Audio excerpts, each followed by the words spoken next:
नमस्कार मित्रांनो, मी सुमित ताडे स्वागत करतो एका नवीन ब्लॉग मध्ये. तर हा ब्लॉग होणार आहे, ज्यांनी आमचा अलिबाग ट्रिपचा ब्लॉग बघितलाय ना त्याच्या रिलेटेड आहे. तर ज्यांना अलिबाग व्हिजिट करायचं आहे किंवा अलिबागला एका टुरिस्ट सारखं व्हिजिट करून तिकडचे एक्सपिरियन्स नवीन नवीन एक्सपिरियन्स घ्यायचे, तर त्यांच्यासाठी हा ब्लॉग खूप मस्त होणार आहे. कारण ह्या ब्लॉग मध्ये मी तुम्हाला ज्यांच्याशी भेटवतोय ते एक नॅशनल प्लेअर आहेत, एक ऍक्टर आहेत आणि बरेच असे विविध ऍक्टिव्हिटी त्यांनी केलेल्या आहे की ते लोकांना इन्स्पायर करू शकतात. आणि आपण ज्या विलामध्ये थांबलोय त्या विलाचे ओनर पण हेच आहेत. आणि अलिबागला म्हणजे तुम्ही आल्यानंतर काय करावं आणि अलिबागला काय यावं ते थोडं मॅडम कडून आपण जाणून घेऊया. तर मॅडम कशा आहात? तर आपल्या ऑडियन्सला तुमचं थोडंसं इंटरव्ह्यू द्या ना.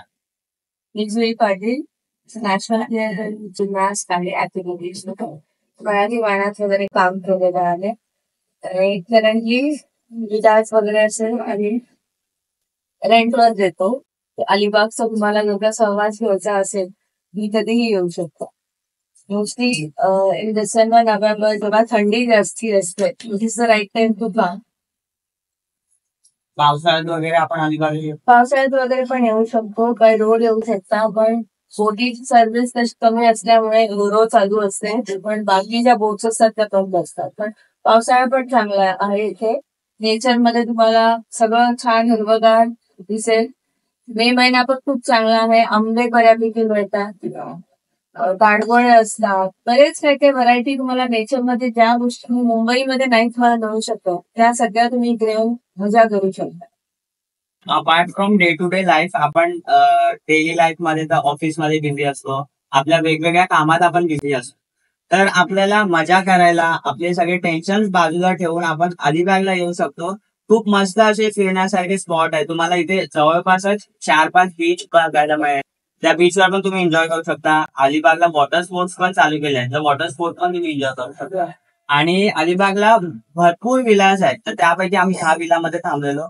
खूप मस्त ह्या लोकांनी आम्हाला इथे सांभाळलंय. खूप मस्त सर्व्हिस पण आम्हाला भेटलेली आहे आणि एकदम फॅमिली सारखं वातावरणामध्ये ह्याने आम्हाला हे 2 दिवस आम्ही लोकांनी घालवले.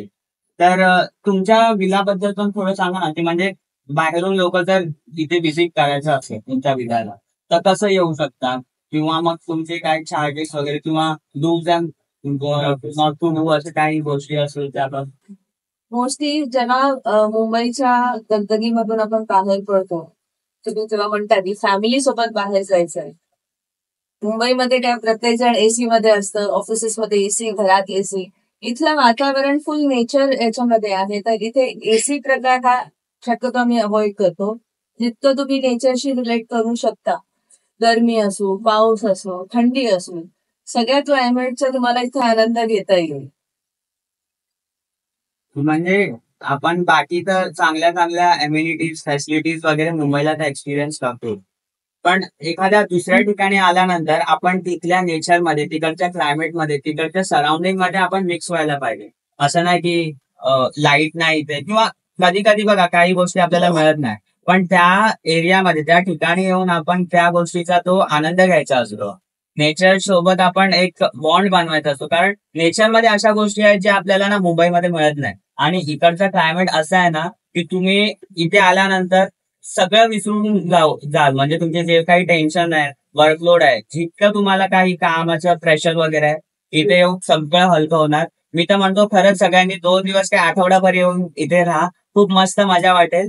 आणि मॅडम तुमच्याशी बोलून खूप मस्त वाटलं, खूप माहिती मिळाली आम्हाला.